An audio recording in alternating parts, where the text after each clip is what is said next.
The Hawaii Sports Radio Network on 95.1 FM and AM 760 presents Wake Up in the Den with Ku'ule Agbayani.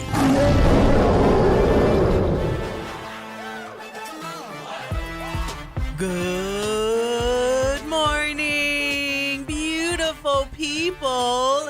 It's Wake Up in the Den. I'm Ku'ule Agbayani alongside Paul Brecht on the Hawaii Sports Radio Network, 95.1 FM, AM 760, hawaiisportsradio.com, and streaming live on our YouTube channel right now and every single Monday. So thank you for tuning in and hanging out with us. And you can always go and watch back on demand as well. But we appreciate you guys. Happy Aloha Monday. I hope you guys are having a great holiday this morning. And it's coming at a right time to kind of talk a little bit about Martin Luther King Jr. Day.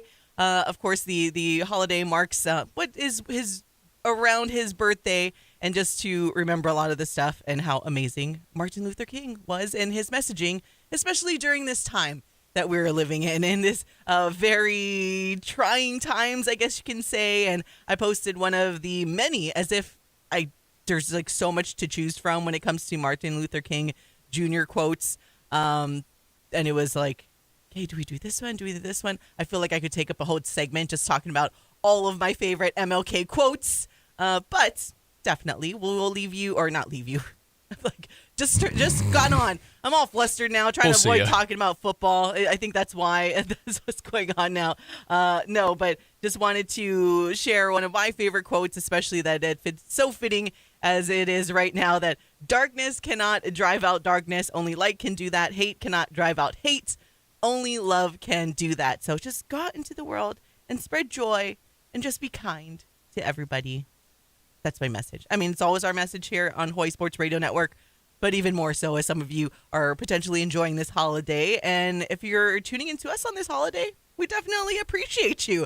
That's really cool. You could be doing anything else, but you're deciding to hang out with us live right now. And you can hang out with us every single weekday morning from 8 to 10. We'll get into some football in just a little bit, as much as I am trying very hard to avoid it. And I know Paul is as well. We'll just talk about the college football stuff that's going on. Yeah, college football way better.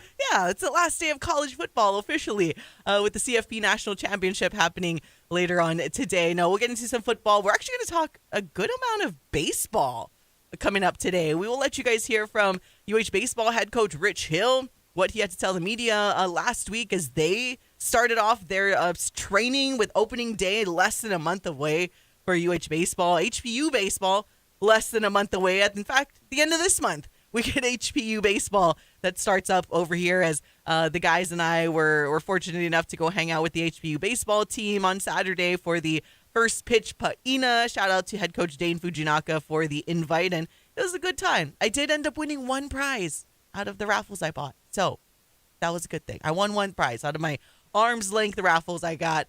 It was worth it. It's better than last year. That is better than last year. Did not win it all. So we'll talk some HPU and UH baseball, and more so with the HPU side, I wanted to share the speech that senior Noah Hata gave, because it was really good, and I thought it was a fun story on why he chose HPU coming out of Marino before HPU not even being a blip on his radar at one point in time. So we'll share what Noah Hata had to say, and of course talk a lot of football, get into some basketball as well. But first, Paul, yes, we have to. I don't want to. We have to. The people I want don't have to do anything. The people probably want to. It's the biggest thing that's going on right now. It's football. Allow me to look up. I will look up the top 65 Martin Luther King Jr. quotes, and we can go through every single. We can do a full deep dive into the meaning of each of his quotes before I want to talk about what happened this past weekend. Because what? No, actually, it was an awesome weekend of football. A lot of really competitive games, save for one that I said, perhaps, sorry, Mom. But overall, I will say, with tongue taken out of my cheek, yes. A fun weekend of football, and two pretty exciting championship matchups to come out of it. Albeit still, 15 years in a row now that either the Chiefs or the Patriots will be playing in the AFC Championship game.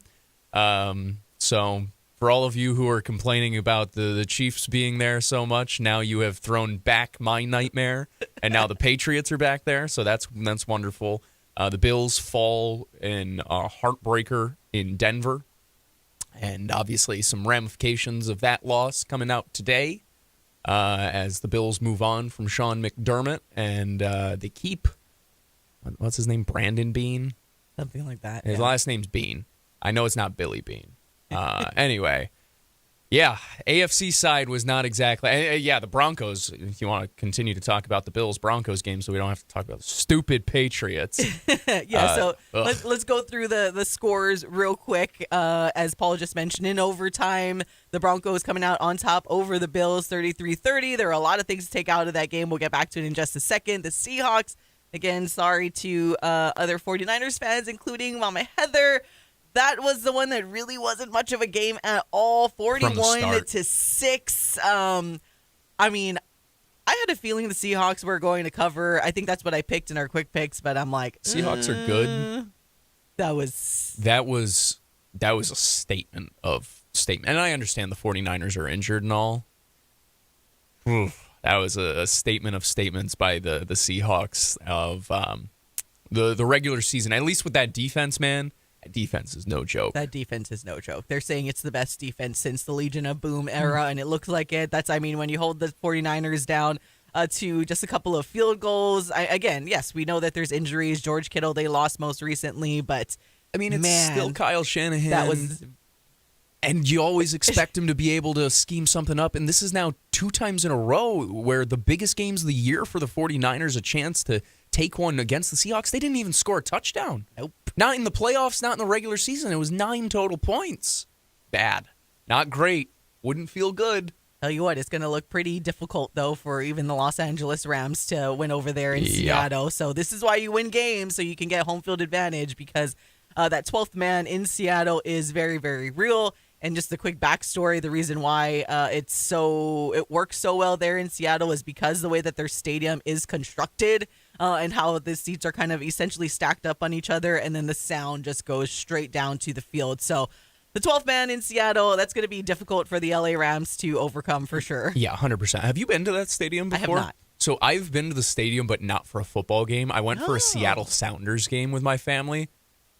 Same thing. Dude. Yeah. It is so loud in there, and I can hardly imagine on a cold night you get all of the 12 screaming. Like, that is one of the best home field advantages in all of NFL football.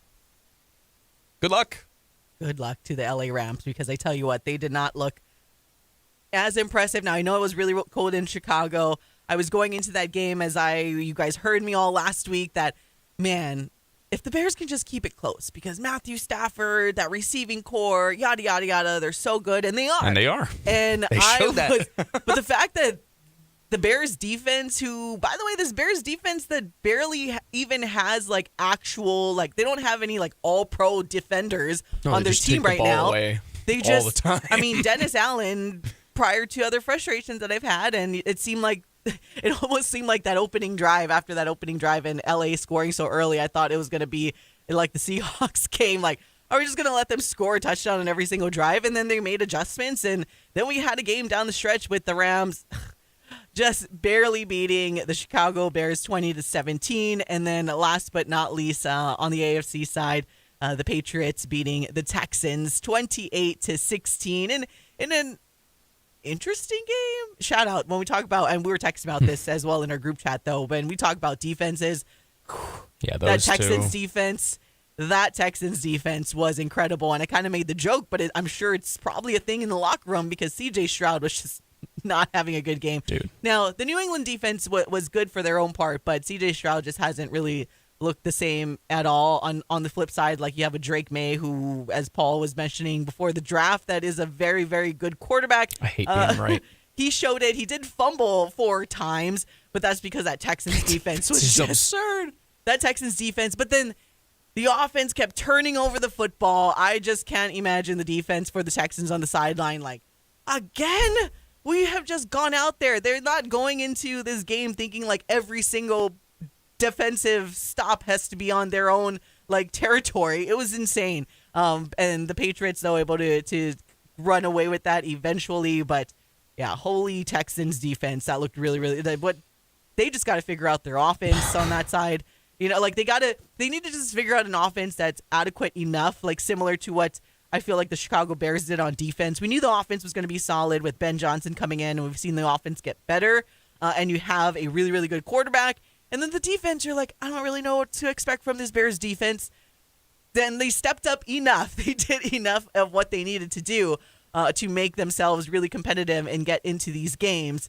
But let's go back a little bit to that Bills-Broncos game because there is just a lot to take out of it. There's a lot from that game to talk about. I mean, first of all, I'm sorry, Bo Nix. I will never talk smack about you ever again because, no, I don't think he's going to go out here and ever play like some of these top core. I don't think he'll ever be a Josh Allen. But my goodness, Bo Nix, I just got to commend you for your toughness because that guy is out now for the season with a broken ankle, going to get surgery tomorrow. I have to share this tweet that I saw by Tracy Wolfson alongside a pic she did of Bo Nix during the post-game on field.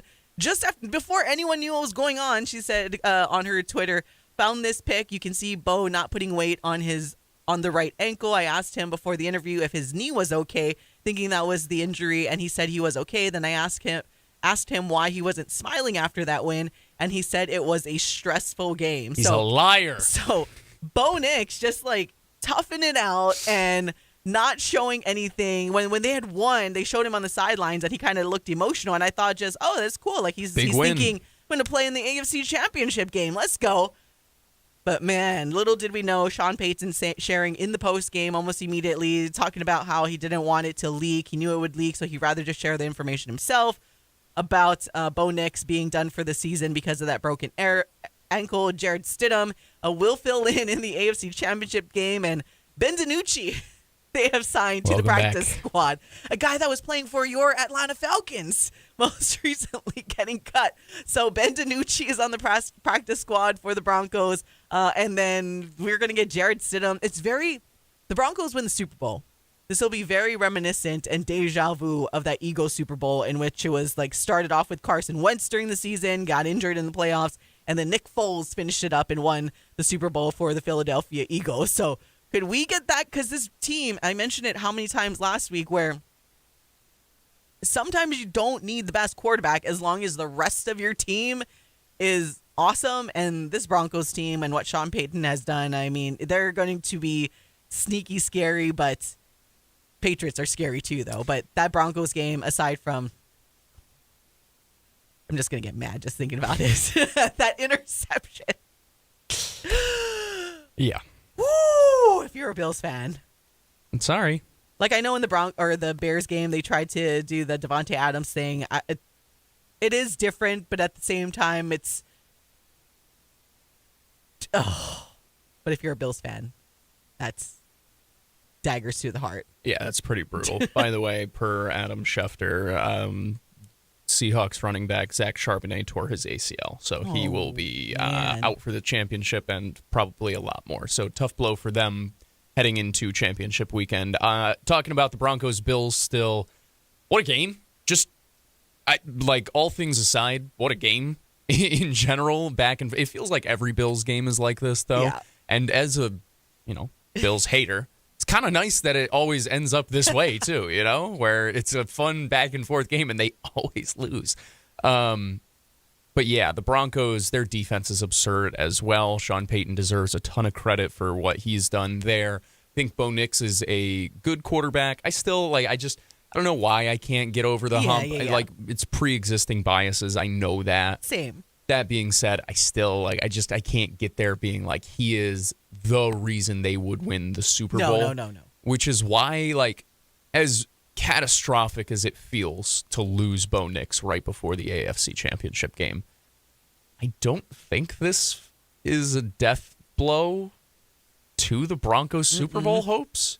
And I think that is more so a compliment to the rest of this team, where you do have so much that if Stidham can come in and be a game manager. Or Ben DiNucci. Yeah, true. If they can come in and be game managers, if they can just not turn the ball over, like we just saw in that Patriots-Texans game, they can not turn the ball over. The Broncos can do enough for you defensively where you should have a shot to win that game in the fourth quarter, especially playing at home. That being said, you're right. The Patriots are a total another animal, as well as I think they take a lot of what the Bills do well and then also do other things well on top of it. So that's a game we'll talk about later on. But the Broncos' hard-fought victory, it should spark a conversation with us. Maybe not today, but at some point. Do teams need to change their strategy now in overtime, now that both teams are getting possessions, about who gets the ball first? I don't know. I don't want to talk about it. Like I said, it's a conversation for another day, but it's one where... Because you could totally stop the other team. You could. As the Bears did, and totally, almost get yourself into field goal range to win the game, because once the first team goes and its next score wins, and just make sure your receiver runs through and catches the darn football and at least not give up an interception. But anyways. Did something happen? Let's take a break. We'll be back to continue our NFL conversation on the Hawai'i Sports Radio Network.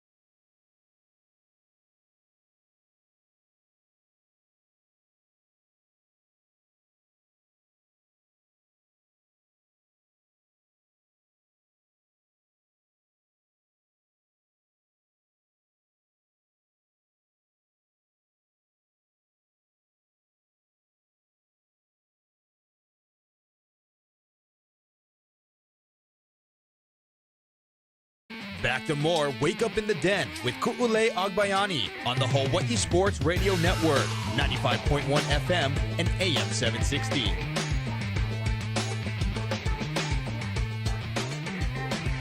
Welcome back to Wake Up in the Den. Ku'ulei Agbayani and Paul Brecht on the Hawai'i Sports Radio Network and streaming live on our YouTube channel. Continuing our conversation about the NFL playoffs. Again, the AFC and NFC championships are set now. That doesn't include the Chicago Bears in it. All right, let's before we get into the Bears conversation, though, what were your thoughts about that interception in the Bills Broncos game, where it was like a rollover? Didn't seem like if he did have possession, he would have been down, but then according to the officials, he lost possession when he hit the ground. Therefore, the Broncos were able to obtain the football, and then it was ruled an interception. People are going to hate me. I think it was the right call. And I'm not saying that as like a Bills hater. I'm saying it as like a third-party observer. I do think, let me preface it with this. If I was a Bills fan, I would be livid. I would probably still be complaining on social media today. I am not poo-pooing any of the fans who are doing that, because I understand your gripe. Yeah. I think it is an absolutely valid one. That being said, you brought it up before. There was a similar play in the Bears-Rams game where I thought you could see a legitimate difference between one play to the other, and it was quick enough where it's bang, bang. You could talk about simultaneous possession, all these different things. I think at the end of the day, it probably was the right call, albeit not a satisfying one, but I find that to be just the case with the NFL's catch rules, and that's been a long-standing thing, regardless of how many times they change the wording or try and change it around, is we have no idea what a catch is. And it seems like it changes week to week, and it seems like it changes year to year, and it seems like it changes crew to crew. So, like I said, I do understand Bills fans who are upset about that. I think you are totally valid to be upset about it. But by the way that it was explained and the next day, obviously having a play that's close but not the exact same, I do understand at the very least why it was called the way that it was called. Is that a fair way to put it? I think so. And yeah, I know it was different from like the Bears and Rams. The Barely, Devontae Adams, but it was. Yeah, like it's more whatever happened in the Bears and Rams game with Devontae Adams essentially catching the ball, making a football move, and then his knee goes down, so therefore the play is dead, and then it gets stripped out. That's kind of your traditional, like, hey, that's what happened. But yeah, that Bills Broncos game is like, it's one of those, like, if it went either way, you'd be like, I would okay. I would not have argued had they been like, no, he's down first. Yeah. So you're just like, But that's what I mean by we have a catch rule that nobody understands, even the officials themselves, because you have officials who disagree with each other. Rule. Don't get started on pass interference, because that is, if there is one rule that is just, you really don't know what it is, it would be incredibly pass interference. All right, let's get to that Bears-Rams game. Congratulations to the Los Angeles Rams. I'm not saying this as a haterade, but that's going to be tough to beat Seattle. Like, just seeing what I saw from Seattle and then seeing what I saw from the Rams. Now, the Seahawks are only your 2.5-point favorites. Surprisingly, the Broncos, however, are the 5.5-point underdog at home to the visiting Patriots. And not entirely surprised, but I am surprised that the Seahawks aren't a bigger favorite because, again, what I saw from both games. Now, you can say maybe the LA Rams did struggle a little bit with the weather. And like I said, the Bears had a great defensive scheme because looks like Matthew Stafford, I mean, they were just sending everyone. So if the Seahawks continue that game plan and you just put Matthew Stafford under pressure the entire time, and you could tell he could not get into a groove. He was pretty much afraid for his life in that game because the Bears were just coming at him. But nonetheless, here we are. I mean, thank you to Chicago and the Chicago Bears and Caleb Williams for one last insane play. I don't even know if that does it justice. I don't even know what that was. I mean, and it's funny because he had like the whole comparison to the jump man, Jordan, Chicago. And this was like the fadeaway of all fadeaways. There were like 3, maybe 4 linemen just like right in his face about to converge. He just whips it up in the air. And of all people, it's Cole Kmet that is there hanging out in the end zone. That was the one LA Rams fans tried to be like, pass interference, he pushed off. I'm like, whoa. If that got called, I would have been insane. But thank you, Caleb Williams and the Bears, for that. Just like encompasses the entire season. And then that eventually sent it to overtime. I'm glad Ben Johnson was conservative on that and went for the field goal and forced it into overtime. But I thought that was an appropriate response too in the post game. I was nervous because... So, I'll be honest, I probably would have wanted them to go for 2 just for the matter of, listen, man, you got it. You just had this incredible play. Go get them while they're stunned. But also, like, I thought his answer in the postgame when he was asked why they didn't go for 2 was actually perfect, which was their goal line situations were not great in this game. It was not. And, I mean, the play before, the drive before, they had turned it over on downs because they tried to go for it on fourth and goal from a yard out or 2 yards out, and they couldn't get it done. So I also thought it was the right decision, albeit one that I probably would not have done because I play the game. I call the game like I play video games, which is just we balls to the wall. So does Ben Johnson. I know, that's why I love him. That's why I love him for not. I was like, oh my gosh, he's going to go for 2, isn't he? And then we're going to lose this way. Blah, blah, blah, blah, blah. My whole fandom was just insane. Like, I won't lie. I was holding my breath. I'm like, no way they're going to kick the extra point and the kicker will miss the extra point. Oh gosh. Luckily it was Cairo Santos. Then it's like one of those, it's like, of course, all year they go for it, and then they finally play the conservative route or whatever, and this guy misses. Yeah. No. I mean, because early on in the game, Ben Johnson, he did go for it in a 4th and 1 at the LA 32, where it would have been like 4 separate times, where it would have been a easy field goal for Cairo Santos. Yeah, like, you never really know, but considering that he's kicked in that type of weather, similar weather throughout the season, and has hit every single one, even from like 50, I think, you had a lot of hope that he would make it, but Ben Johnson did Ben Johnson things, and I went for it, got stuffed. There was another time he went for it and amounted in a touchdown. So, hey, it was one of those like, oh, why are they going for it again? No, touchdown. Okay. I didn't see the vision again, Ben Johnson, so it was really, really good. One of the things that was kind of shocking and disappointing as a Bears fan was just, I don't know what was going on with Colston Loveland in that game. Like, he just couldn't, I don't know if, but he played in Michigan. It gets cold in Michigan. Like, the guy, he was targeted 10 times, and he only had 4 receptions for like 56 yards, and he was the leading receiver for the Chicago Bears. Like, some of those passes, that's the stuff that he makes. That's the reason why he's targeted so much, is because he'll make these passes. It's also why he was drafted where he was. Yeah. Rome Odunze had that drop. I mean, it was a little bit behind him, but Rome Odunze has been catching stuff like that for a while for that early touchdown that the Bears would have had. But Colston Loveland was, and then he eventually like went out with injury, and hence we saw Cole Kmet come in. But good for him, by the way, because I knew he was not feeling great the moment where he got up, but it was late in that final drive there, and instead of staying down on the field, forcing the Bears to take their final timeout, he gets his butt up and jogs off the field full Batman, because that brother is concussed. He didn't even know where he was, but he knew he had to get off the field. So I will give him credit for that. That man is seeing stars, and he's like, I got to get off the field. Otherwise, catch the ball.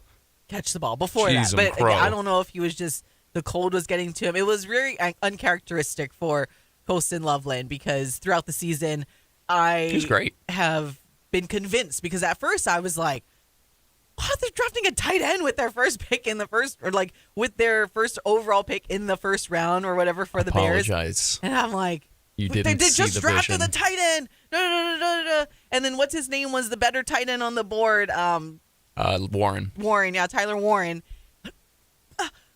And then, like, okay. It worked out. This is why I don't coach football. This is exactly why I don't let the coach football people handle the football stuff, and let the radio people talk about the radio stuff. That's what we do here. Let us get frustrated about all of the stuff that happens. But no, it was, and then that daggers type of play at the end, where I don't know if it was a miscommunication, but the Cam Curl INT.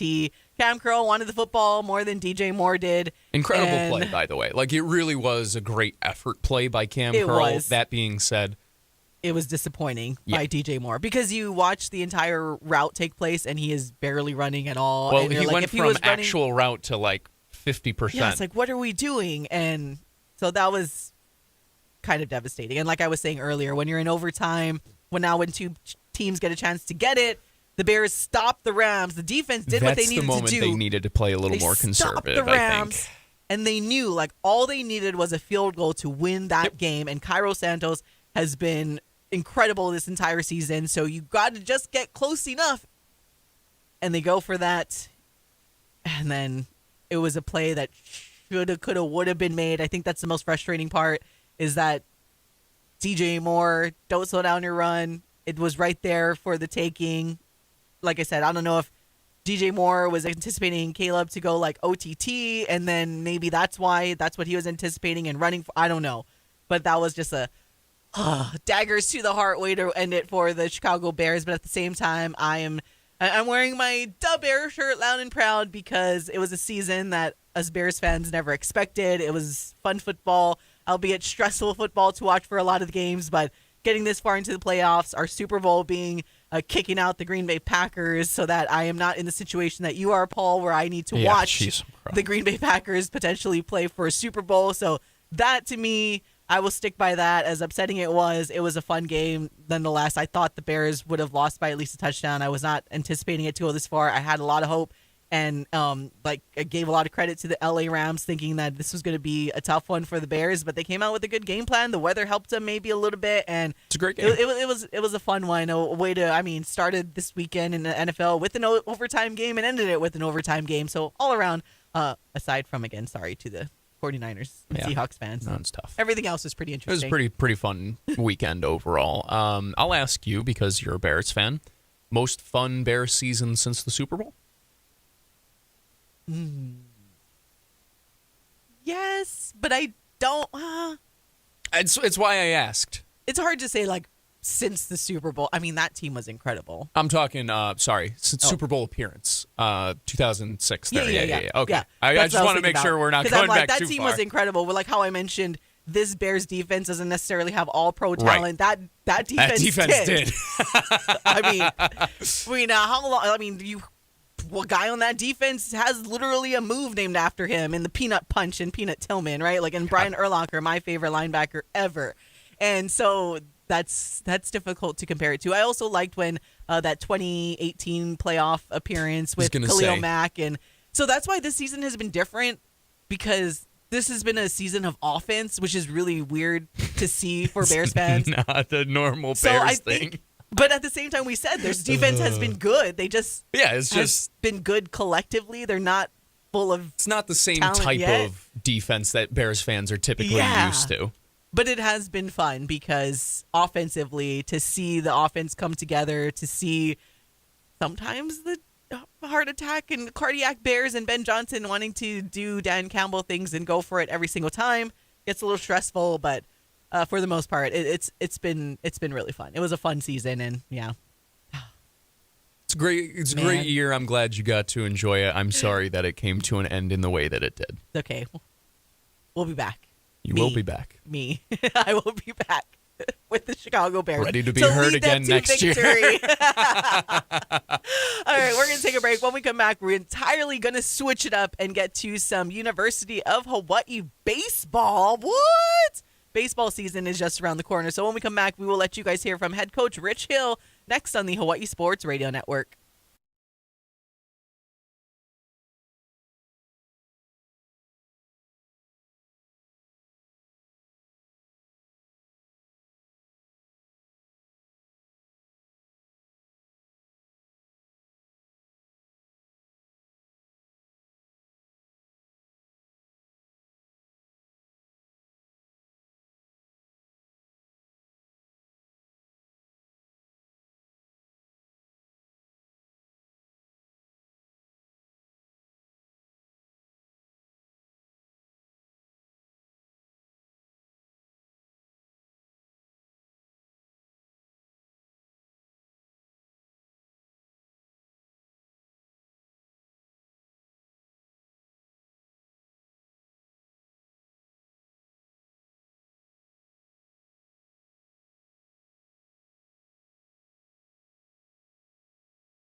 Wake Up in the Den with Ku'ulei Agbayani on the Hawai'i Sports Radio Network, 95.1 FM and AM 760.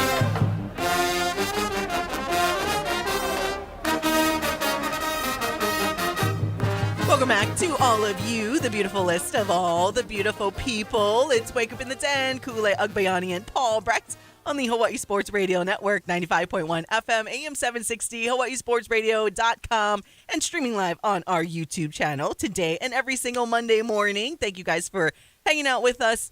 Feel free to text in at 808-888-KGU1. That's 808-888-5481, or get in on the live chat as well. Hope you guys are enjoying your holiday. Happy MLK Junior Day. All right, we're going to get into some UH baseball. We'll get back into some more football a little later in the second hour, but want to start this baseball conversation as we're less than a month away from opening day for the University of Hawaii. That Outrigger opening series happening at February 13th through 16th against Gonzaga.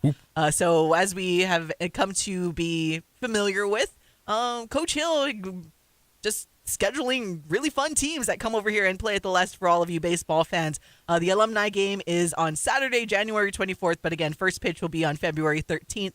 Nice little Valentine's Day weekend for all of the couples out there that celebrate and want to go to baseball. Following Gonzaga, they will welcome in Wichita State, another top baseball program as well. So it's going to be a fun couple of first series for baseball. Well, last week, Coach Rich Hill was made available to the media as the guys opened up their training camp. So I want to let you guys hear from Coach Rich and some of the things that he had to tell the media. And it just starts with his initial thoughts on finally opening up training camp. Well, you hear the crack of the bat. In this case, it is the ping of the bat. It's 82 degrees. The less. Stephen Tsai, asking questions. It's just that, the energy on a college campus, is really unmatched. That week of orientation, guys moving in. And then, the spring semester always means baseball. I'm reminded of Bobby Bowden, he just says that internal clock right around July, as he said, I guess the juices start to get going. And same with me, New Year's Eve, New Year's Day, that's when you just start thinking about it. I've been doing this for about 39 years, so that internal clock says it's time to go. It's awesome being here. Well, and then you got the things with, the NILs and the Major League drafts and all that, and who's going to steal your prospects, but it seems like you don't have to worry about that now, right? And now it's just focused primarily on just baseball, right? It's baseball. It's Cracker Jacks. It's peanuts. It's plate lunches. Right? It's beer lines at the less. Yeah, all that other stuff is just all other stuff. Like I said, we're really focused, on developing this team, developing the individuals that make up this team. We had a great staff meeting this morning, great training today. So it's baseball time for us. Coach Stephen talks about focusing on baseball, right? Last month you got a contract extension for till 2029. How much is that a weight off your shoulders, and how excited are you to be back here in Hawaii? Not a weight off my shoulders at all, because worry is a waste of your imagination. Think about that. We could just be thinking about how everything's going to go my way. It's all going to work out. What if it all happens the way I want it to? And that's the way I think.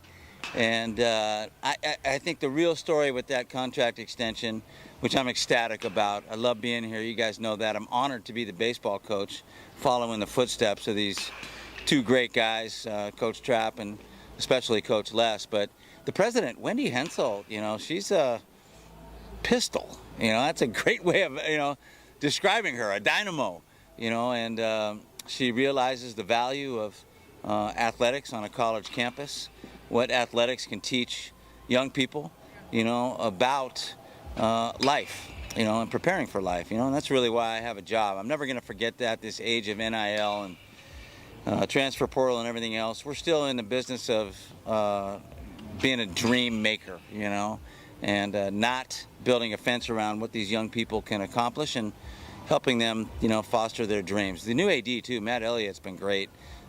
Same kind of guy, man. This guy is just boom, boom, boom. Has great vision. Was John Savage at UCLA's sports supervisor for a few years, many years. UCLA was #1 in the country today, preseason, so Matt gets it, Wendy gets it, and I'm just proud to be part of this team. You had such a great run last year. Yep. You nearly made it through the Big West tournament. Right. Is it feeling amongst yourself, amongst the players, this is it, this is our year? Yeah, this is our year, and you go through and almost, and what it, and it's a building process, like climbing up this ladder, and you feel like, especially on-field success, you feel like you can achieve, so much more, more that we have to accomplish here. I think the pieces are in place. We were talking with our staff today about, the ingredients. It's like a great chef, and we have so many great chefs here in Hawaii, right? You got that beautiful koa wood table with all the ingredients, the great beef and the chicken, right? And the pork, and you have all these spices and sauces and these great vegetables and starches and everything. But that's what we have. Now it's up to us to combine all that and make this great meal, right? And all will be revealed. It's a step-by-step process. We're immersed in player development right now. So we're in that phase of just getting better, not really, thinking about the outcome, which is a distraction, by the way, right?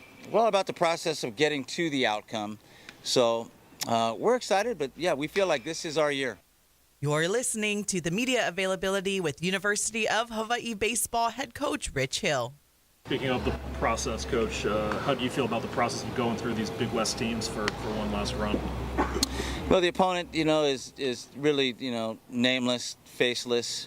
We're just so much more concerned, and concerned isn't even a right word. We're fired up about the development of our own people. It's all about the play, of the Rainbows. The opponent, it has a lot to do with whether you win or lose, and really, the tempo of the game and how you play. But we're much more concerned with, the development of our guys. When you start talking about the Big West, though, there's two teams that could have played in Omaha last year, Cal Poly and UC Irvine, in my opinion. Santa Barbara and us, we're kind of in that gray area where we got hot. We could have made that run too, but every year you got to go through Santa Barbara, UC Irvine, Cal State Fullerton, Long Beach State. Cal Poly is as good as they've ever been, but we just push those guys to the side of the restaurant, and we're just focused on preparing the best meal we can here, and providing just a great product for our great fans. Coach, what is the adjustment to, the transfer portal and NIL been like when you've been here, and what do you think it says about the guys that came back this year? I'm still trying to figure out the transfer portal and the NIL because it changes, really every year. But the transfer portal has been very good to us. You're looking at guys, like Jordan Donahue and Randy Abshire and Kyson Donahue, guys that, have been Jake Sukata, look at Cody Watanabe this year, a guy like Cole Cabrera, Andy Archer. On and on. They've been real rocks, for us. So we're going to continue to be very active in the transfer portal. I think Hawaii is a destination school as it is.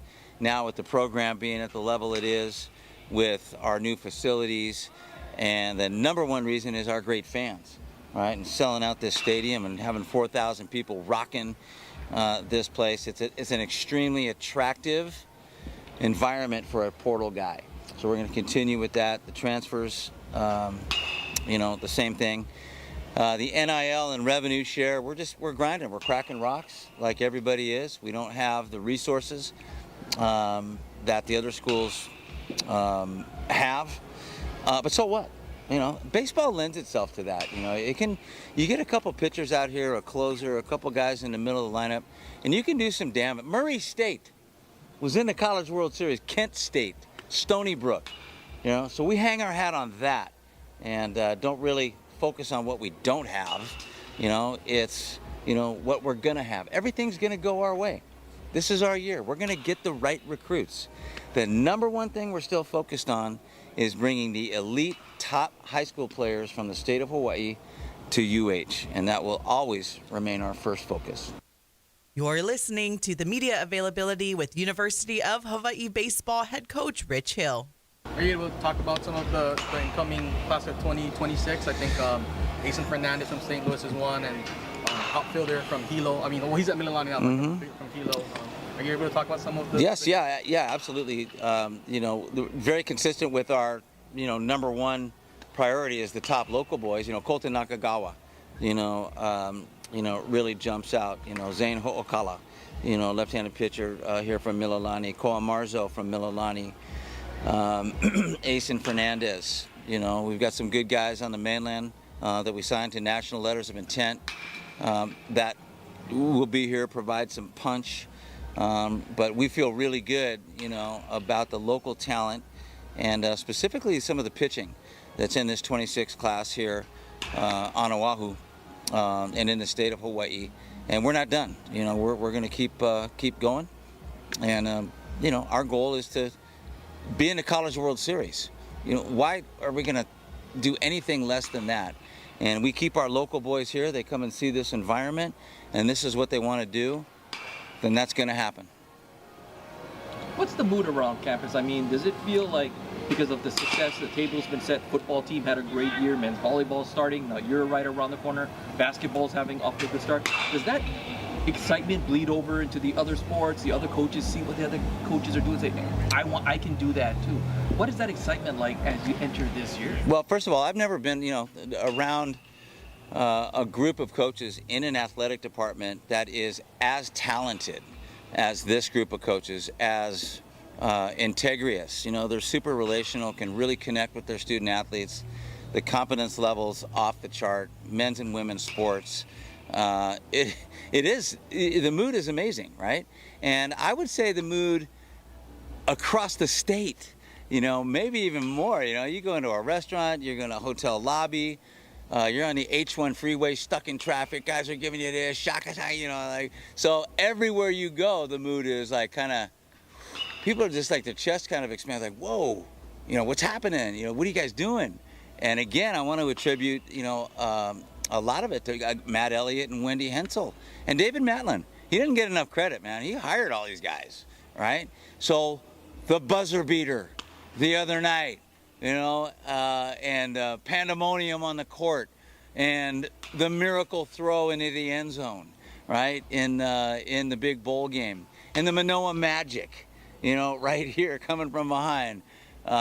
Yes, I think the vibe is really at an all-time high within this athletic department, within the community, for the excitement, you know, for all rainbow sports.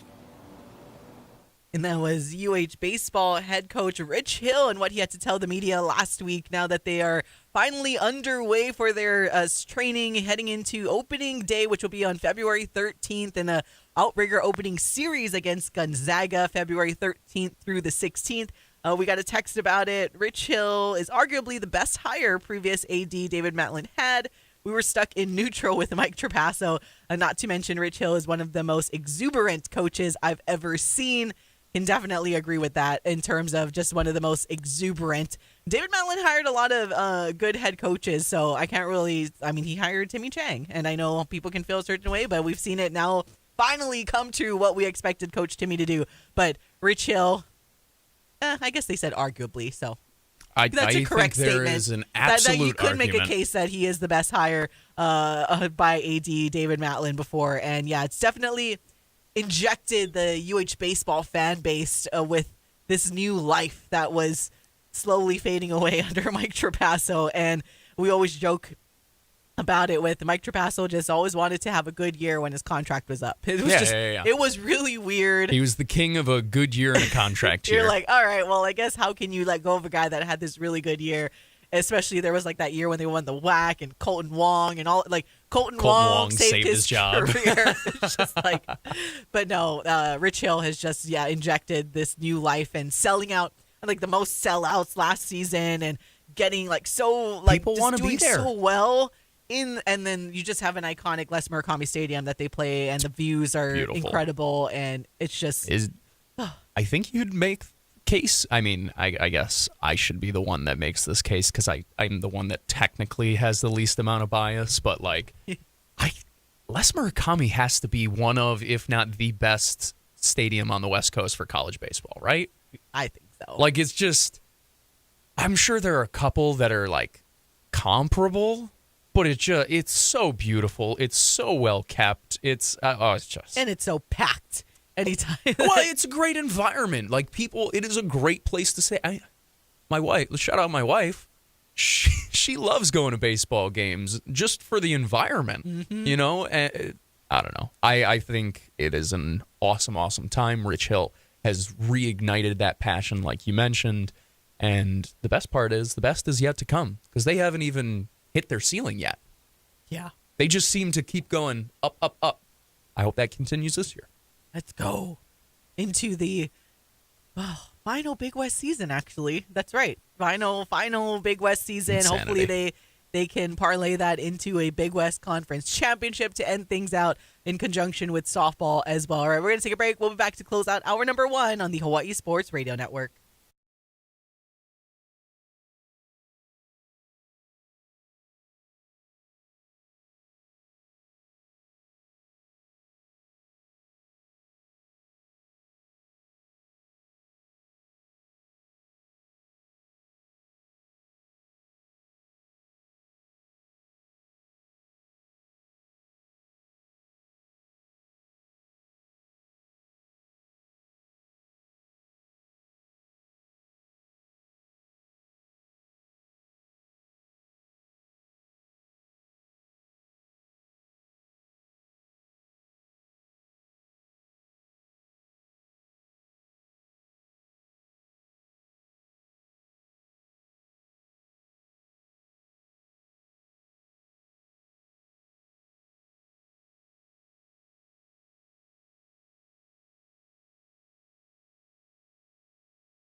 Back to more Wake Up in the Den with Ku'ule Agbayani on the Hawai'i Sports Radio Network, 95.1 FM and AM 760.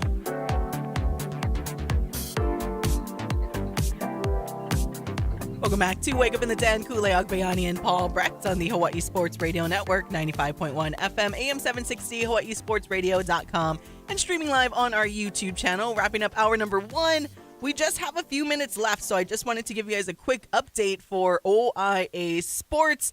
Over the weekend, new OIA girls soccer champs were crowned. Shout out to Campbell. They what a reclaimed year. Campbell.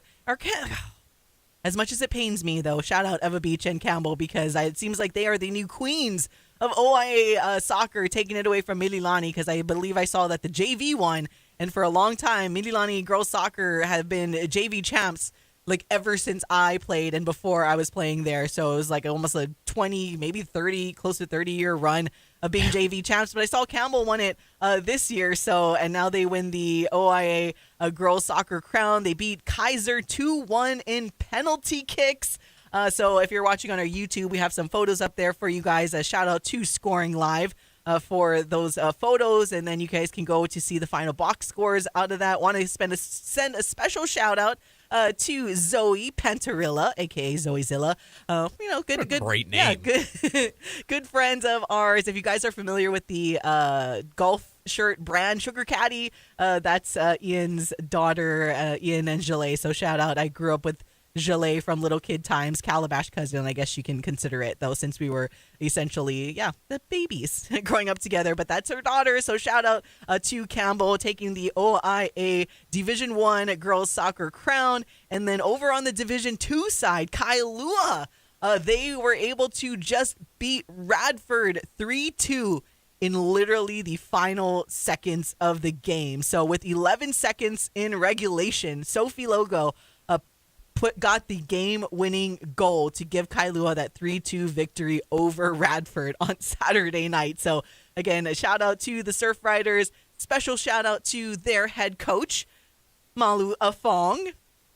Her and I played soccer together at Chaminade. So, Hey! Malu Afong, met her over at Chaminade, part of the inaugural program there for the Silver Swords. And because of her, too, I ended up playing Women's League played with her Women's League team afterwards. And it was really enjoyable time. So good to see her still coaching out there in Kailua. She was essentially like our coach on our women's league team. Because, when you play women's league, you don't really have like a coach. She was our player coach on the team. But I'm happy that they're continuing their winning ways there at Kailua. So shout out to Coach Malu out there. And shout out again to Kailua for taking home the OIA Division 2 Girls Soccer Championship, and Campbell taking home the OIA Division 1 Girls Soccer Championship. But Campbell. What a year. School year. I'm really impressed with what Campbell has been able to do throughout the years, like ever since I was in high school, because they weren't collectively that good in a lot of these sports, and now they have really risen through the ranks and are just so competitive. And as we've seen them take home the football, tackle football, and the flag football state titles, and now potentially the new queens of OIA soccer, because it doesn't seem like it's Mililani anymore. So sad, teary face, but shout out to Campbell, of course. If only they had a senator who believed that the athletes should get paid. Sorry, I didn't mean to. I was trying to refrain from that, but good on you. Congratulations to Eva Beach, to Campbell. The winning ways continue, to Kailua, to everybody, to honestly all the teams who competed this season. I understand that you play to win the game, but also at the end of the day, I always just appreciate seeing young kids out there being active, athletic, playing against each other, and developing a good competitive spirit. So shout out to everybody, coaches, players, fans, officials, for another fun season. And of course, if you guys want to see the full game recaps and the box scores and photos, you can head to our friends at scoringlive.com. All right, we're going to take a break. We'll be back for hour number 2 on the Hawai'i Sports Radio Network.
Tie.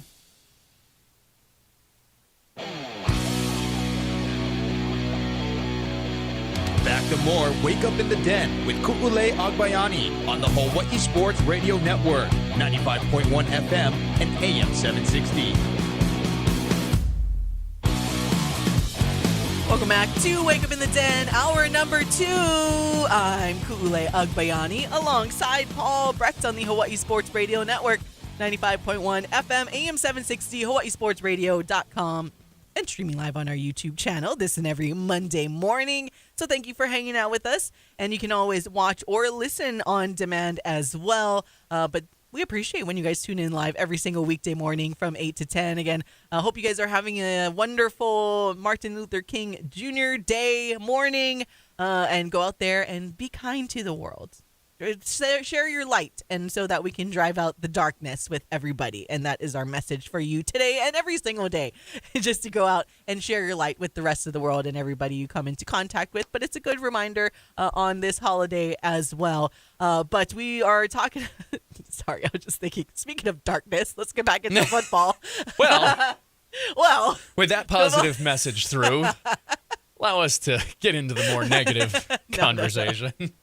It's just, that was my initiative. Let's get into football darkness, at least for us Bears fans, and definitely for Niners fans as well, and for Paul. I was going to say, welcome to my humble abode as a Jets fan. The darkness I have not.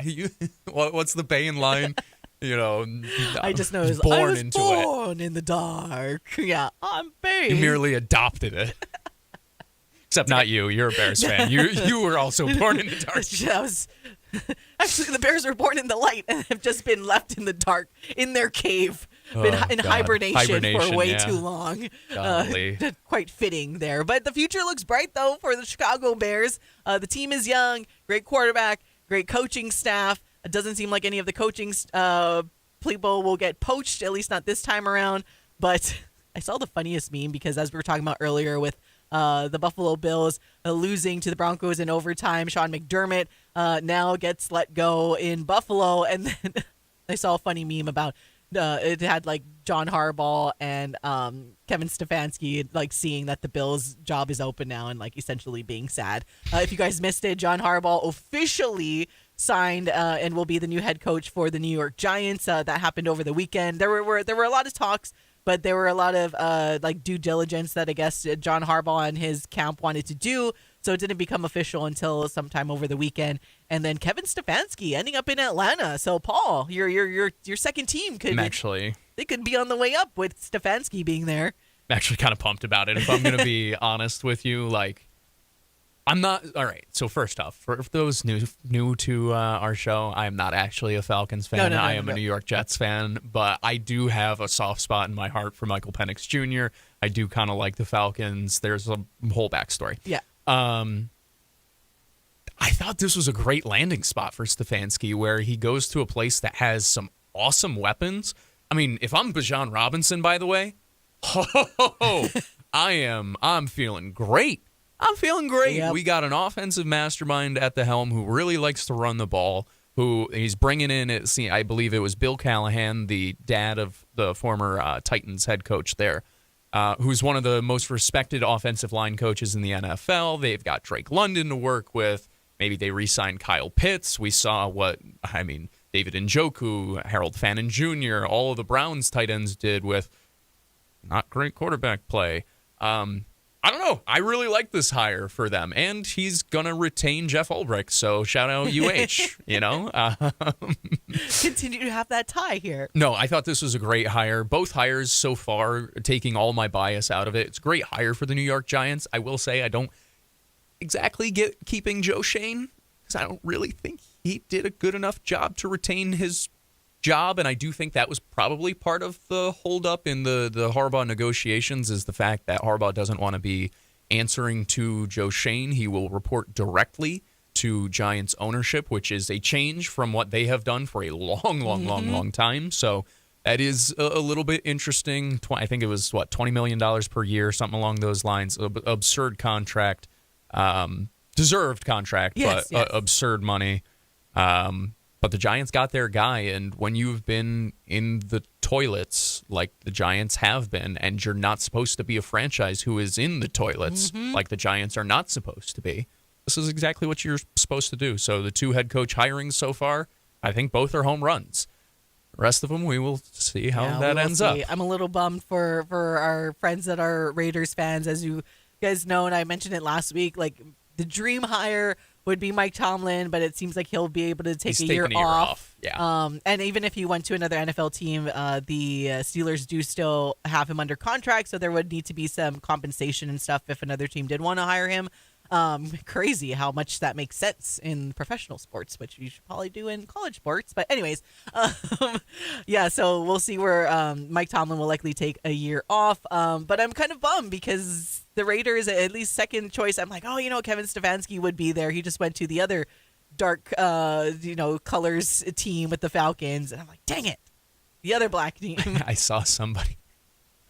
I feel bad. I sent it to my Browns fan friend. I guess Bill Belichick was like just under 500 with the Browns. Stefanski is like 1 game worse than him. And somebody was just like, oh, if you can get a winning percentage of like 47 with the Browns, statistically, you are probably the best coach of all time. My buddy, I sent it to him within 30 seconds. He goes, shut up. Why would you send me that? I just hope for the fans of some of those teams, especially the Ravens and the Steelers, we mentioned it how many times before, I truly hope that it doesn't happen the same way that it happened for the Chicago Bears following Lovie Smith, where you're like the best, like getting into like 10-win season territory and maybe sniffing the playoffs but not winning. That's just not good enough. Understandably so. This is professional sports, and the reason why you pay these guys the money you do is to make it to the Super Bowl and all of that stuff that comes with it. But tell you what, the last 10+ years as a Bears fan has been, it's been a struggle bus. I'm still wandering the darkness. Yeah. Paul's team is still wandering in the dark, especially considering we did get a text about this. Can Denver possibly beat New England? I don't know how. I don't know how either. And when we talk about head coaches that were let go at previous franchises, Mike Vrabel is proving that after his year off and taking a reset, and when he went to the Patriots, Paul had all the fears in the world that the Patriots would be good again. I hate being and right. And here they are. I was right about Drake May. I was right about Mike Vrabel. And both of them are Patriots. They got both. I'd have been fine if one of them was. Whatever. Like, I can't control all of it. Both? Both of them. Both. And the funny thing is, I thought they'd be good. I didn't think they'd be this good this quick. Yeah.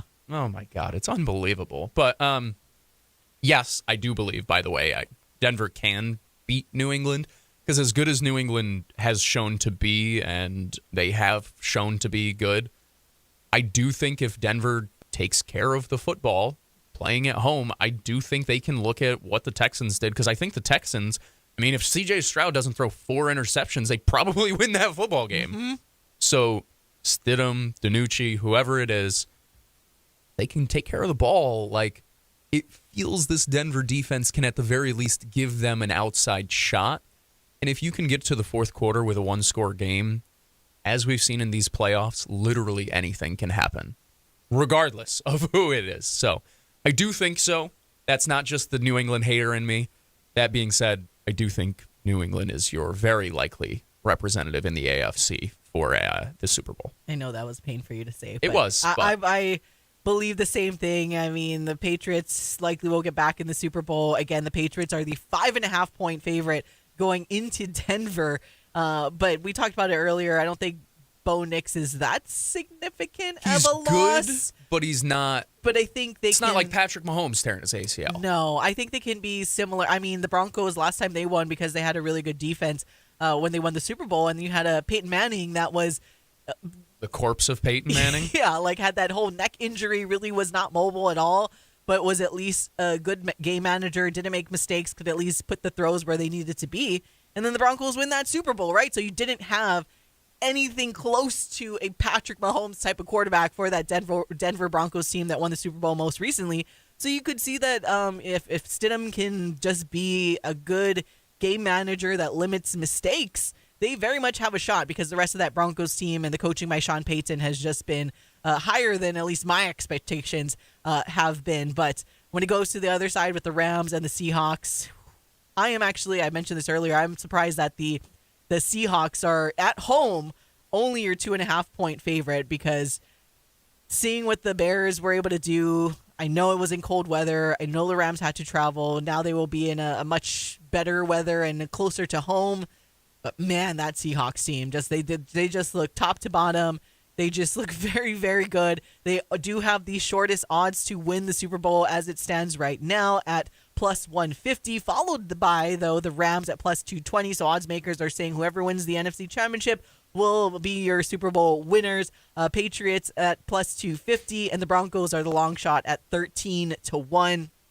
I do believe that, yeah, if the Broncos make it in, though, I don't see them beating any of the NFC. But I see the Patriots having a chance against whoever the NFC representative is. Do I still pull for the NFC and thinking that they will have be the ones that come out of this? Yes. By the way, Super Bowl MVP shortest odds, Sam Darnold at plus 240. So not only, guys, not only that poor Paul here, the Jets fan, has to watch the Patriots make it potentially to the Super Bowl again, but on the flip side, has to watch his former quarterback in Sam Darnold have all of this success. I'll always love you, Sam.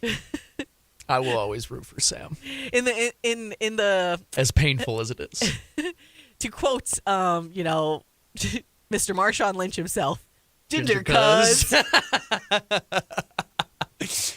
I love Sam. I will be rooting for Sam. And if Sam ends up, his full redemption arc is beating the Patriots in the Super Bowl after seeing ghosts all those years ago with the Jets, I think my Jets fan heart can take a little solace in that. I think I can root for that personally. I don't know if I can hear Michael after another Super Bowl win. And it's just, his Pacers beat my Knicks last year. He's experienced But the Pacers too didn't much win the NBA championship, so I know that's what made me happy. At least he could be a little bit miserable with the rest of us. maybe it'll be the Magic's year. I was hoping it'll be the Bears' year this year because over the weekend I did that whole throwback to 2016. Yeah. I got in on the got in on the fun. And I was reminiscing. I was like, dang, that was a really good sports year for me because that was when the Cubs won the World Series and that was when the Penguins won the Stanley Cup. And that was a good year for you. And I saw both teams in person. I saw the Penguins actually win the Stanley Cup and got to see the Stanley Cup in person in San Jose. The Cubs, I was part of the losing games I had to watch, but then they ended up winning the World Series. So at least I got to personally see that team. And then they won the World Series. So I was like, okay, maybe it'll be reversed. Maybe it'll be my football team and my NBA team that will win. So we can count out the NFL team that will win. Sadly, in 2026, it's okay. Maybe the Cubs will. Maybe the Cubs will win. Hey, never know. Hey, they still look okay. They're good. They might make another move. Yeah. Maybe the Yankees will wake up at some point. As long as they're not giving giving any more players over to LA, then. Jesus. Yeah, no, I hope all the best for your sports teams this year because my sports teams are cooked.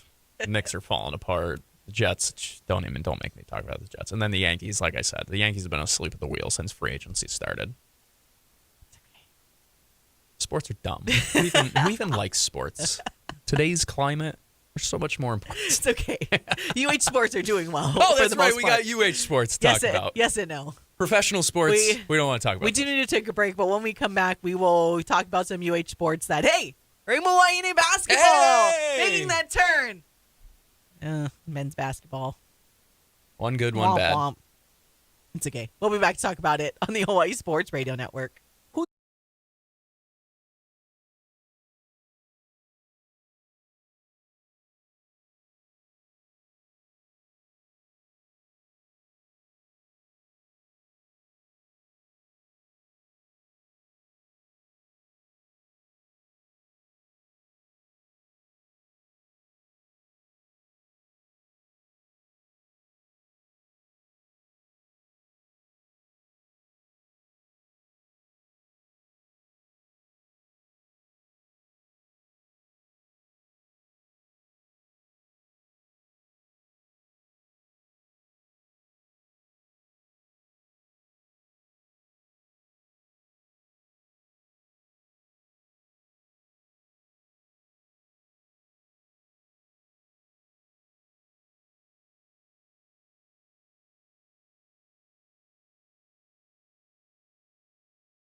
Wake Up in the Den with Ku'ulei Agbayani on the Hawai'i Sports Radio Network, 95.1 FM and AM 760.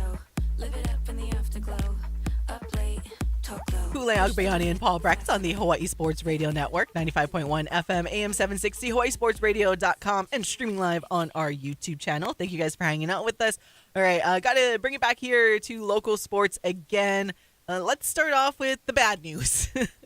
Let's start off with the UH men's basketball game at UC Santa Barbara that happened on Saturday. Hawaii falling 77-62 to the Gauchos in another disappointing performance where you had a great game on Thursday, and that second road game, I don't know, they just cannot seem to figure it out. I don't know if it's the road trip, but they just look like a shell of themselves for the last two road trips when they played that second game. Again, going back to that game against UC San Diego, losing 83 to 73. That score, that 10-point margin, was not indicative to how awful that entire game was for UH.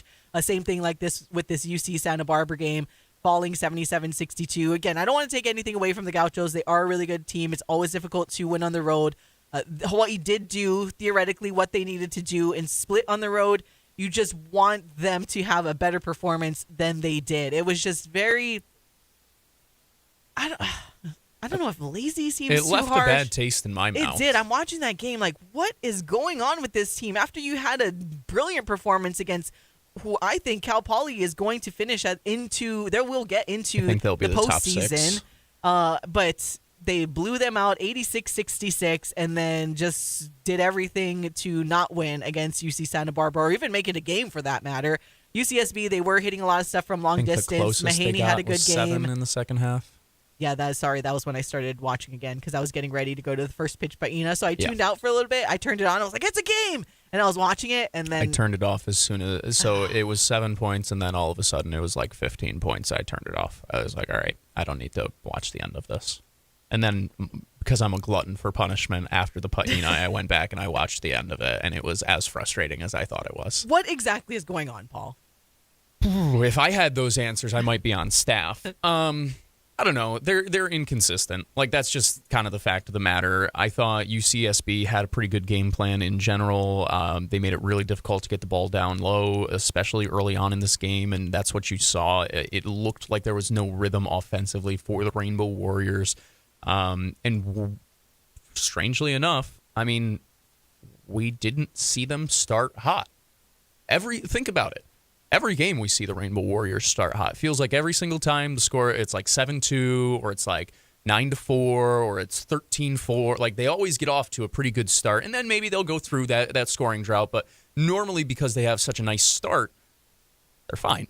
Yeah. This was not the case in this one. You can't miss 13 of your first 14 shots on the road. Toss in a couple of turnovers in there as well. I mean, goodness gracious. The first shot that they made was honestly kind of a lucky one. It rattled on through. I don't know. It was not an overall impressive performance. I am interested to chat with them later today to kind of see what their feeling is now back-to-back on these road trips like you've mentioned, putting up, I mean, one of the better performances of the season versus one of the worst performances of the season in back-to-back road trip weeks. Yeah. Because, think about it. It was a blowout on Thursday and then a bad loss on Saturday in each of the trips. I don't know. They got to figure it out. I would like to see Big Fish play a little bit better again. I think he's been a bit inconsistent. Maybe he needs to be stronger with the ball. Maybe he's feeling... I know he had a little bit of a back injury that we had seen, and it's not exactly... They've played teams who aren't going to beat the life out of him, especially after his back injury. The first game that they got to play was UC Irvine. Have fun. So I don't know if he's feeling it there. He's got to play better. Aaron Hunkin-Clater has to be a better offensive threat. I love Aaron. He's too good of a player to have just 2 points and 1 assist. In 34 minutes of action, it just can't happen that way. Mm-hmm. You are the table setter. I understand he's just a sophomore. Maybe it's not fair of me to expect that of him, especially on a team that basically has a bunch of 30-year-olds. I think it's fair for us to expect that of him because we've seen him play fabulous. That Irvine game was a brilliant performance. So the expectation for Aaron is up here now. And as you mentioned, you can't just- have one assist. Now, at least he didn't turn over the basketball. Yeah, but- it's not what we've come to expect from him. Even like, okay, the 2 points, whatever. He's not. I don't know if Aaron's ever going to be a scoring point guard. You know, it's not like he's Jalen Brunson or Steph Curry or whatever, where he's looking for his shot all the time. He is a little bit more in the realm of the Rajon Rondos of the world, right? Where you'd look at his stat line and be like 8 points, 12 assists, 8 rebounds, 3 steals, whatever. That's what I think Aaron is at his core, is like he can score the basketball, but he needs to be aggressive and take those opportunities. But his superpower is setting the table for other guys. And that was what I was getting at before as well, where UCSB did a really nice job mucking up the inside, not making it so that there were open passing lanes for backdoor cutters or any of these different things. So I'm not going to put it all on Aaron because that's not fair at all. But I will say it is a pretty noticeable trend that when Aaron plays well, Hawaii plays well. When Aaron struggles, those seem to be the games that are dogfights. They got to grind them out, whatever it may be. So he's a big X factor. This was not his best performance, and you'd like to see him bounce back. And realistically, that's probably for all of the guys. Gitas Nemicha can't just give you 5 points off the bench, all from the free throw line. You know, like Ike Finlinson, he's brought in to score. He made his first shot and didn't make anything afterwards. Like, there are a ton of guys who need to step up in these losses. And the good news is they've taken care of business to this point where even when you have a stinker like this, you're still tied for first place. Yeah. So they are okay. It's just a frustrating loss. Yeah, and as you mentioned, that like Isaac Johnson, I mean, when you look at his final stat line, it's just 3 for 8 from the field, 1 for 5 from long distance. Now, at least made majority of his field goals, but 4 turnovers. I mean, that just can't happen. If you're the big guy, like, you need to hold on to the basketball. If you're a veteran, right? Like, sometimes sometimes his awareness is just not there, and they pickpocket him pretty easily, and it gets frustrating because, again, just like we talked about Aaron, the expectation of some of these guys are a lot higher, right? Where you have someone like Ike Finlayson that comes in. Yes, he should score more points, but the expectation isn't as high. But you know what?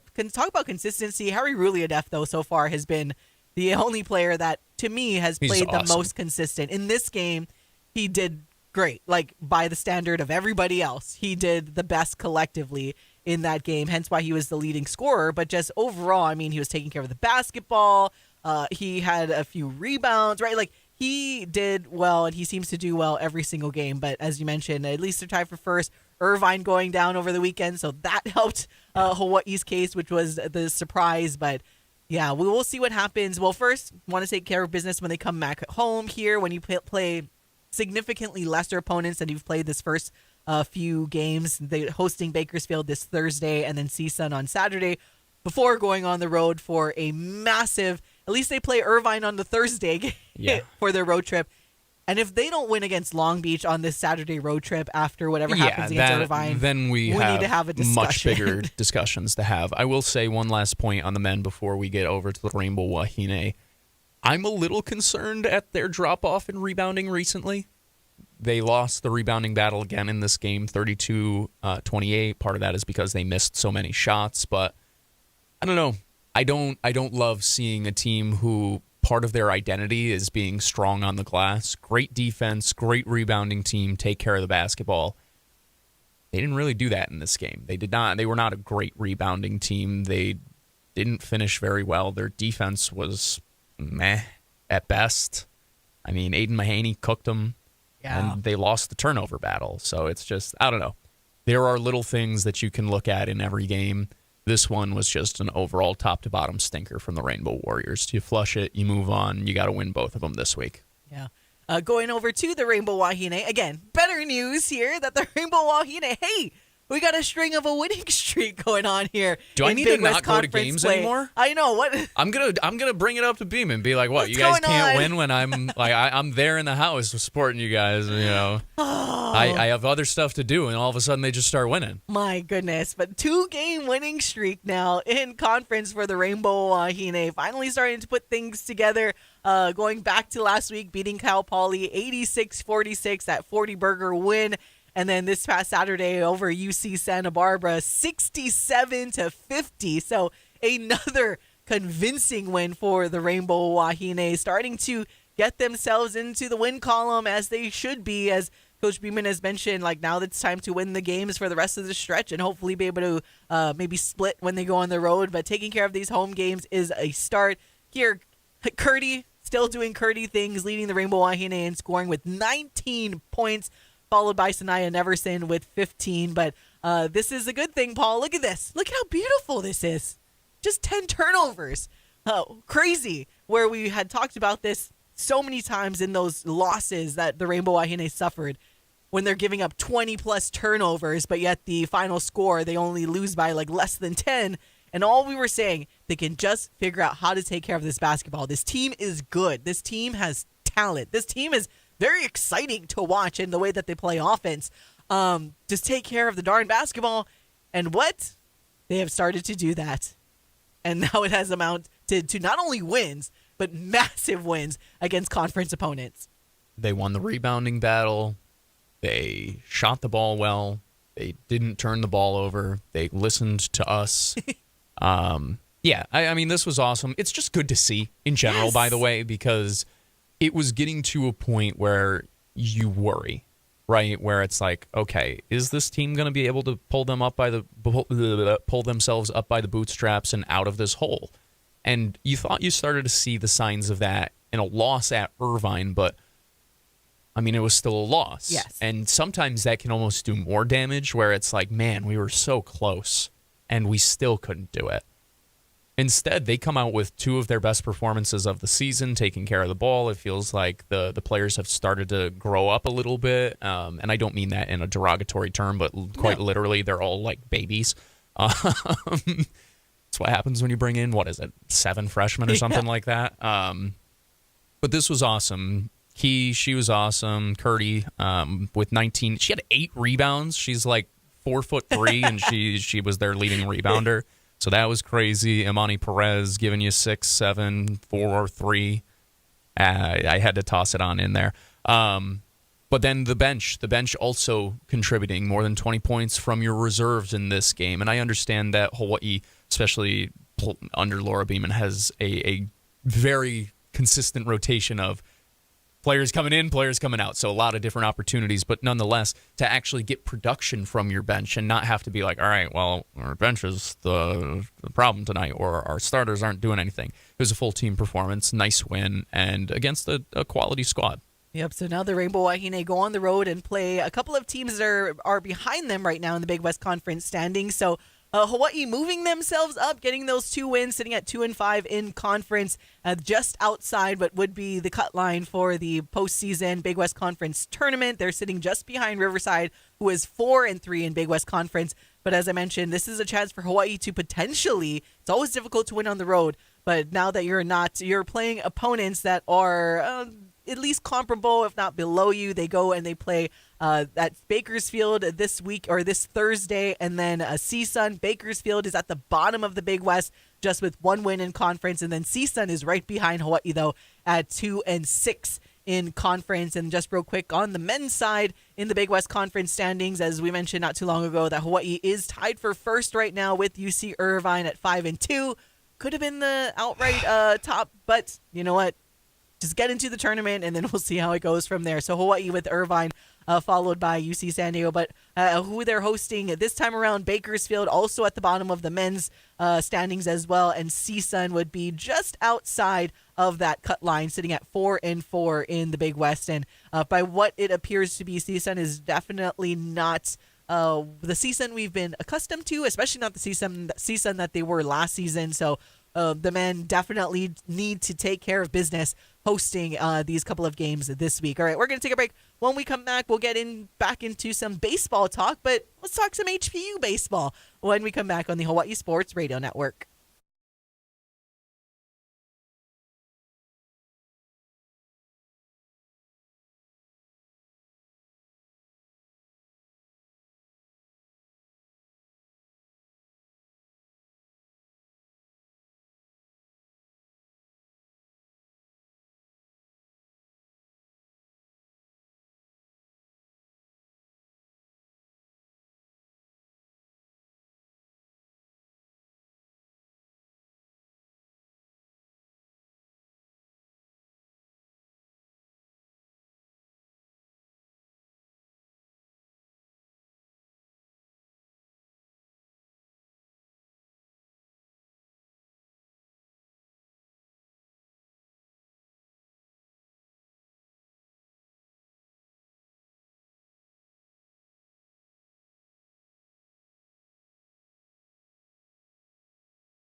Back to more Wake Up in the Den with Ku'ulei Agbayani on the Hawai'i Sports Radio Network, 95.1 FM and AM 760.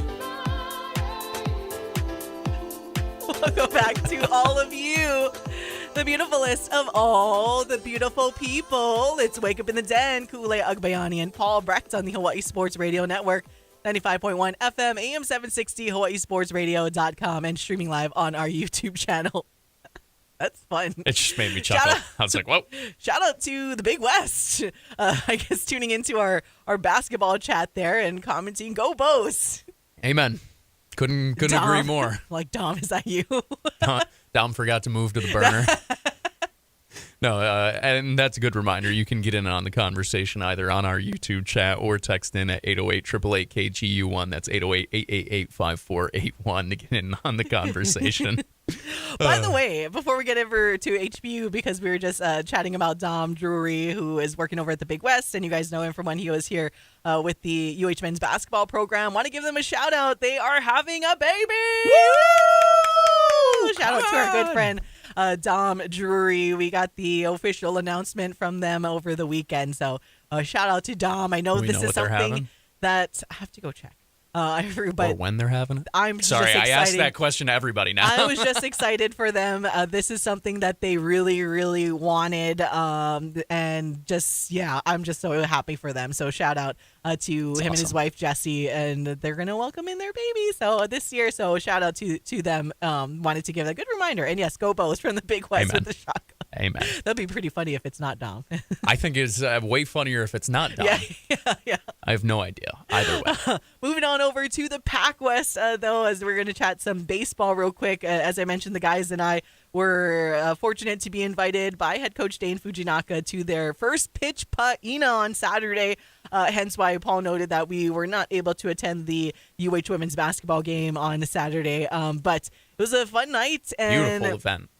Always a good time. And this HPU baseball team, I mean, it's similar to what Rich Hill has been doing over at the University of Hawaii. Dane and what his coaching staff has done, their upward trajectory, I mean, they have only gone up since he's taken over. So much so that, hey, maybe this is the year that they win the Pac West, because they made it into the Pac West championship game last year and just fell off short. But it was an exciting ride, and maybe this is the year that they are going to make it and get that Pac West championship trophy in the pure fashion that they should, especially with Noah Hata being a senior over there. And before we get into what Noah Hata, so I'm going to share with you guys the speech that senior Noah Hata, he is from Maryknoll and has spent all of his career there at HPU. I was able to find it, right? Like, he mentioned it during his speech there, and we can play it for the beautiful people just real quick. Noah Hata, in his freshman season, we were calling that game. It was a doubleheader against Minnesota Crookston, and Noah Hata had a nice walk-off there. I more so can't believe how long ago this was at this point. I know. In 2023. Still? I know. Just a little Where baby. did He was time wearing go? a different number, too. I was like, wait a minute. Yeah. Well, I remember anyway. Anyways, well, let's start off with that call by Kyle Galdero, taking it back to 2023 when Noah Hata had that walk-off. Here's the 0-2 pitch to Hata. And it is lined into left field. It is down. HPU with the walk-off win. Sharks win the doubleheader sweep. Holy smokes, a fabulous freshman moment for Noah Hata, and Hata remains red hot here in his HPU debut. Oh my gosh. Gatorade bath near first base. Walk-off hit to seal the opening day sweep for the Sharks as they celebrate at first base. Hats off to Hata, and HPU gets the doubleheader sweep. Nearly 8 hours gone, but a big win nonetheless. HPU wins the first game tonight 8-6, and then wins 9-8 in 9 innings. A walk-off winner for the Sharks. Walk-off winner for the Sharks. Nice call there by Kyle Galdera and Chaz Mihara. Taking it back to, yes, was a full 8-hour day for us because if you guys aren't familiar, Pac West, they play a lot of double headers, to save on money and transportation and all of that stuff. So Noah Hata with that walk-off winner for HPU back in 2023, reminding you guys that you can listen to all of our broadcasts on demand. But I'm glad that was one that we covered because I'm like, when Noah mentioned it in his speech, I'm like, I'm pretty sure we did that game. And I went back on our platform. I was like, yes, I was able to pull that clip for everybody. But we wanted to share with you guys just a quick what Noah Hata had to say in his speech because it was very entertaining. And it just kind of talks about the relationship that he has with head coach Dane Fujinaka and the reason why he chose to come to HPU without even considering HPU at one point and hoping that they can finish this off with the championship. But here is what Noah Hata had to say in his speech at the first pitch Pa'ina on Saturday night. Dane always asks me the same question every time I have to speak at a fundraiser or something on behalf of the team. The question is, why did you choose HPU? And honestly, every time I think about it, I think HPU chose me. I remember the first time I heard of HPU, the old coach asked for my email and number and never got back to me. And I told myself that day I would never go here. Fast forward my senior year with no offers, I remember Ashcon, who was the old pitching coach here and my summer ball coach, asked me if I ever thought about HPU. That same night, I remember Dane giving me a call and explaining the program to me. Green field, no weight room, and a small campus. When I first heard this, I thought, well, it's just like high school all over again. No real field, no locker rooms, not really a baseball school. At first, I really wasn't sold. I remember it being around Christmas, and Dane said I had 2 weeks to sign. I remember thinking and praying about everything and anything just to be at peace with the decision. I remember the day I signed, I told myself that I had an opportunity to become part of culture change and bring winning baseball back to campus. Okay, this part you guys gotta bear with me because I didn't really write that good of this part. But yeah. To go over my career, when I first got into HBU, I really only cared about starting. I knew a guy named Cole Kashimoto, and I knew Jet Assam just because I played baseball with him in high school. But besides that, it was just conversations on the baseball field, and that was it. I remember my first game, I started in the 9-hole and I DH'd. I remember sitting on the bench thinking, dang, I had never done this before, but here goes nothing. The first game, we played a team called Minnesota Crookston, and in the last inning, I hit a walk-off single to win the game.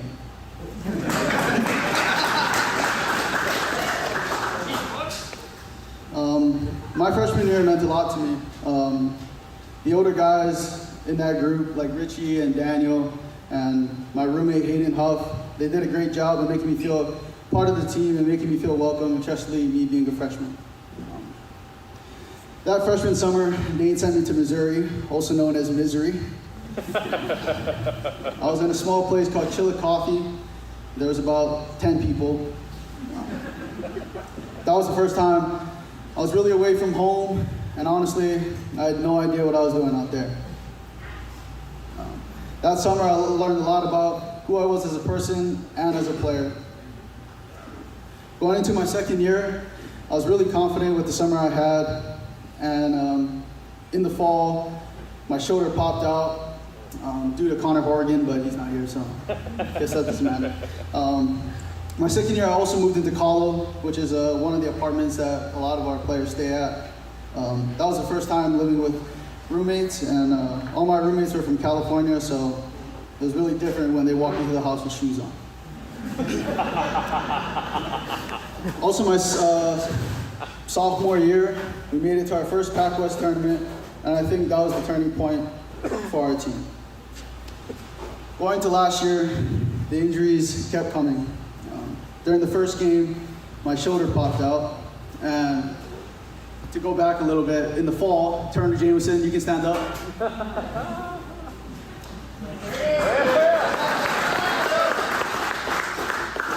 Turner was one of our guest coaches for our Fall World Series, and Turner being Turner, put up a stop sign really late, and I died, and my ankle fell apart. So thank you, Turner. After that, it was mostly just recovery and seeing Haley, but Haley's not here, but shout out Haley. That season was one of the best teams I've ever been a part of, and it sucks because we were one game away from Pac-West tournament, or Pac-West championship.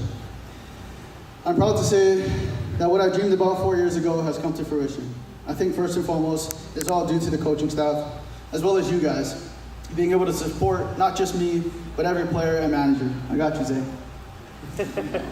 I've known Dane for a lot longer than he may even remember. I remember the first time I saw or heard about Dane, it was a video of him getting into a fight in college. Honestly, that was one of the biggest reasons why I came here. I knew that he was undersized just like me, although I'm a little bigger. But he had fight in him, which gave me trust that he would fight for his players as well. Lastly, the guy that's been through it all with me, and the guy I had to force to stay one more year, Zabs.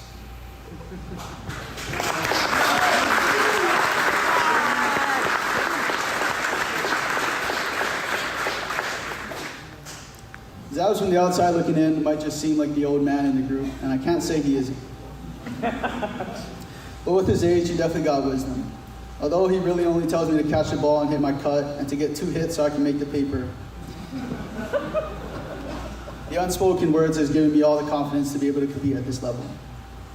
Lastly, to the guys, the pals, and the other words I probably can't say here. I love y'all. This being my last year, I wouldn't want it with any other team. But I think I reached my word count for tonight, so I'll have a better speech for you guys when we're holding up the trophy.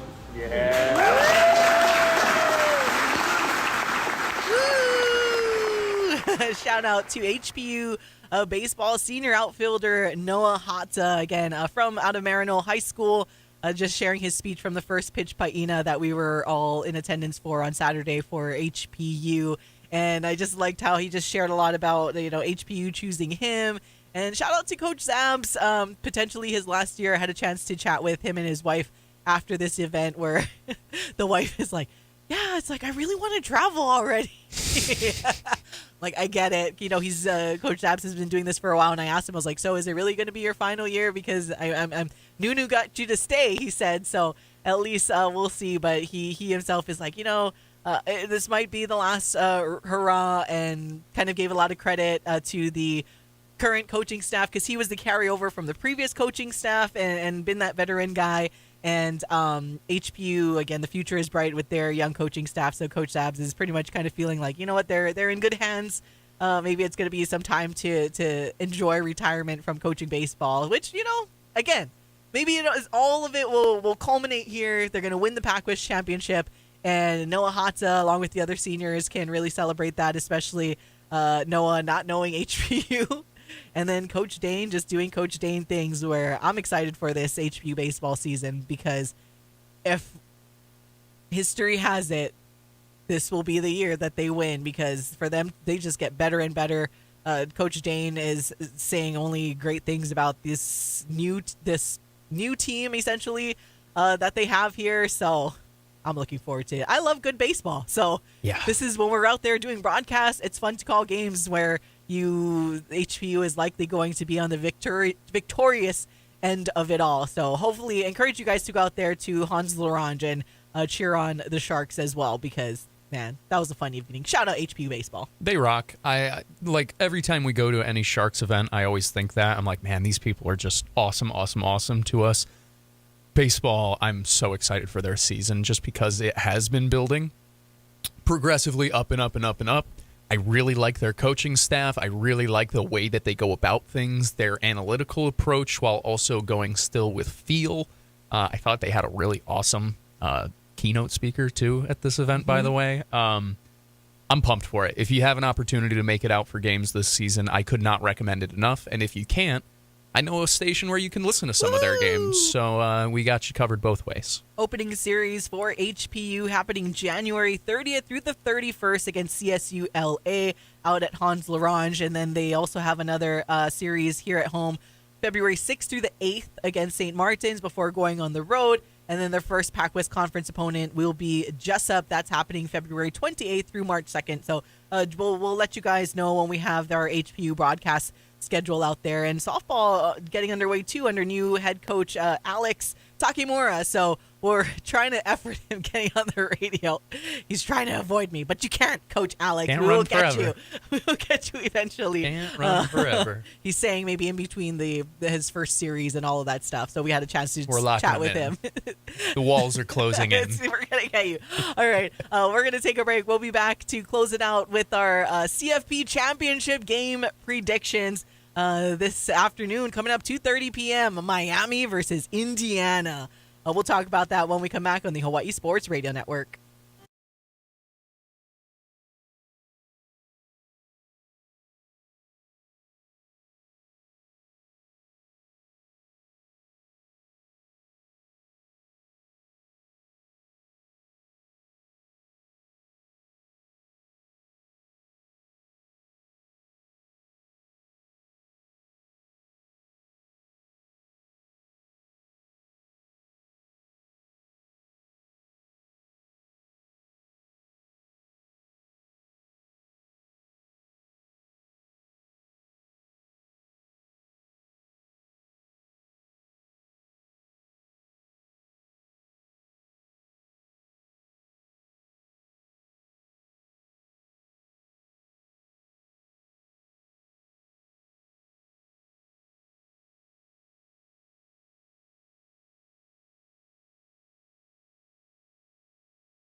Wake up in the den with Ku'ulei Agbayani on the Hawai'i Sports Radio Network, 95.1 FM and AM 760.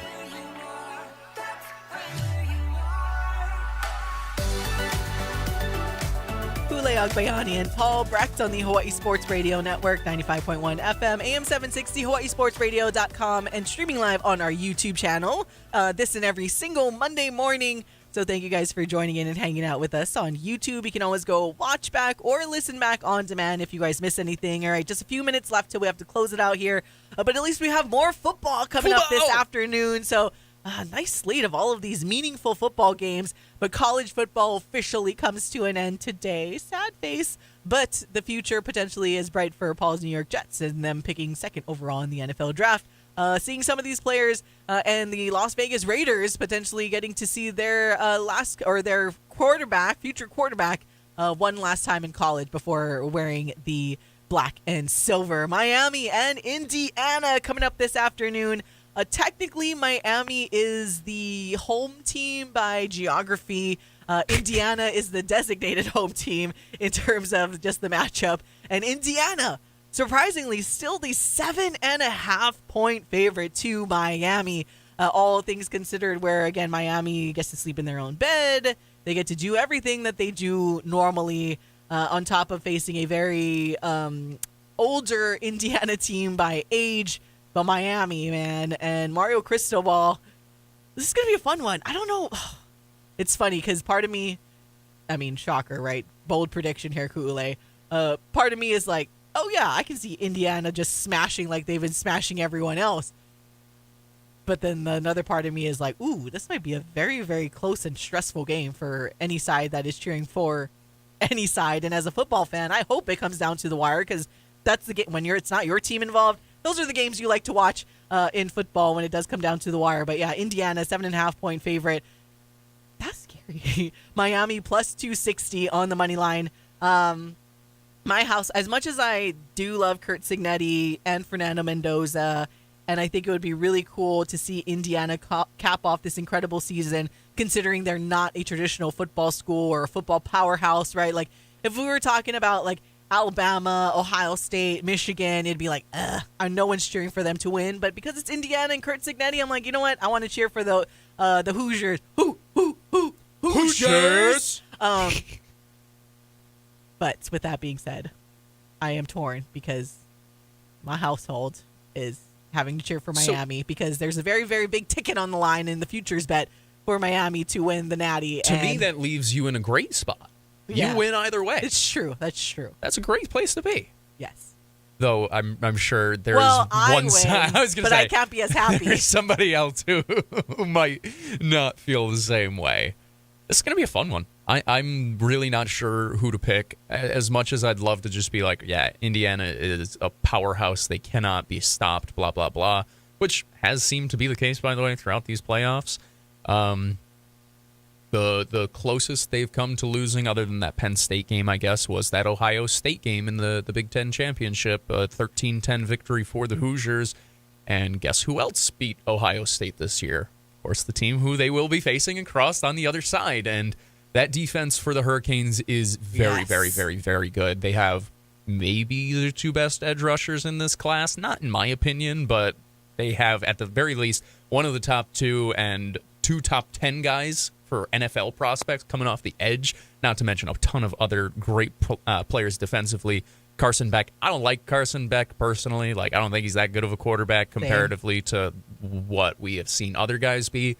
He's also good enough to win you a football game, though. So I would feel pretty good. Malachi Toney's great. Like, I'd feel pretty good if I was Miami. That being said, I think Curt Cignetti's a better coach than Mario Cristobal. I think Fernando Mendoza is a more talented quarterback than Carson Beck. Those are the two most important positions or spots going into this game, in my opinion.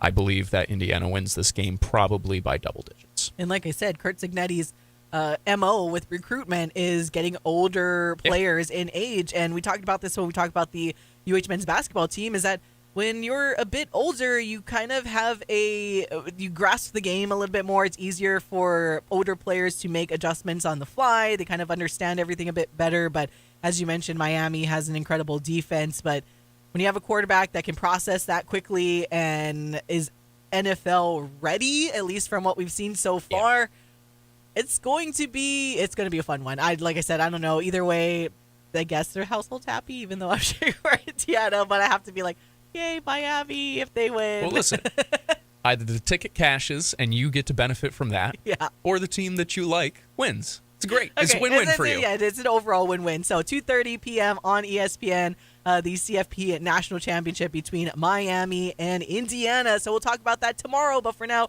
we got to go. For Paul Brecht, I'm Ku'ule Agbayani. Mahalo for listening and watching. Bye.